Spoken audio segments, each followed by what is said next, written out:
Today, Nnamdi Kanu was convicted and sentenced to life imprisonment by a federal court in Abuja for alleged act of terrorism against the Nigerian state. Well, first, this is a political trial.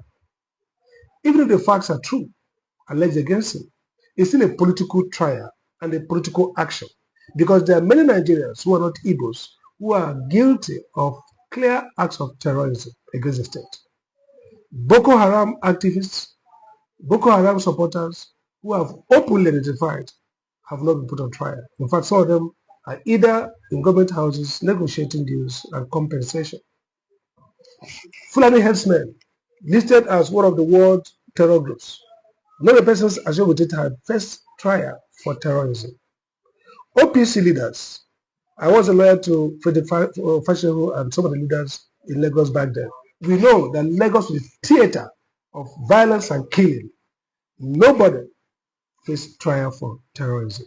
So Nnamdi Kanu, an Igbo, is the first person who has faced and been convicted after many years of being put to trial. So that's a political action by the Nigerian state. The process also for his trial have been very, very unfair. Renditioned wrongly against international law, been put in DSS cell, even as time trial for years, various decisions of the court in his favor disallowed, no bail, not even been remanded in prison custody. So he has been an unfair trial all the way. But beyond the fairness and unfairness, this moment is a moment of reflection and deep clarity.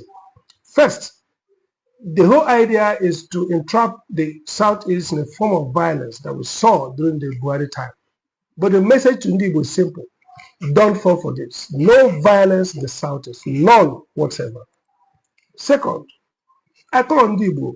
I call on IPOP members, and maybe their supporters and friends of Nnamdi Kanu, those who are aggrieved, to turn this anger, rage into political action. It should be clear now that our salvation is not in the United Nations or some other American or whatever forces. It's at home, building a strong political movement. It's about creating leadership that can fight for us, defend Ndiigbo.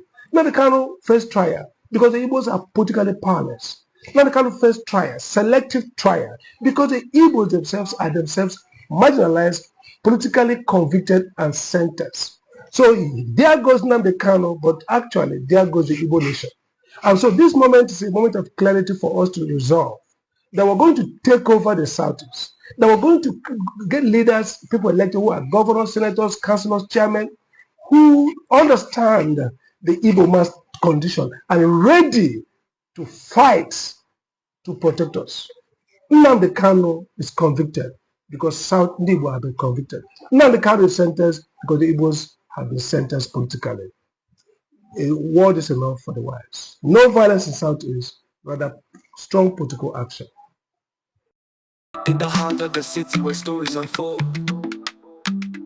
Gentle Media TV shining bright and bold,